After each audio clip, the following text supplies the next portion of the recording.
আজকে কত তাড়াহুড়ো করে এলাম বাসে, পাশের রুমে দেখলাম নীলাঞ্জনা দি এখনো এসে পৌঁছায়নি।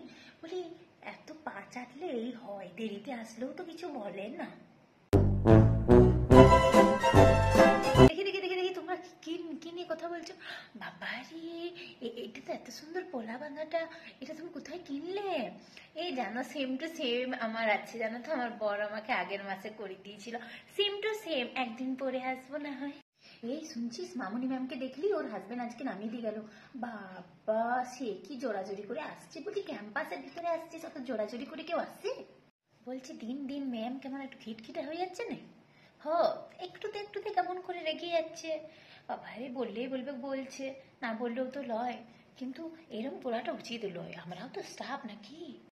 ওই দেখ কিরকম খ্যাটার ম্যাটারটা লেগেছে। কি জানি কার কানে ঢুকিয়েছে, কে যে করে ম্যামকে লাগিয়েছে। ওরমটাও ভালো লয় বল। শুনছিস শুন, আবার যে করে লাগাচ্ছিস, এরকমটা ভালো নয়। কাজের জায়গাতে এসব ভালো নয় বাপরে, কাজের জায়গায় এসব হলে মেন্টাল শান্তিটাই তো থাকবেই নাই। আমি বাবা ওসব নয়, আমি আসি ডিউটি করি, ঘর যাই, সংসার করি বাবা, এটাই আমার জীবনের ভালো আছে। উফ।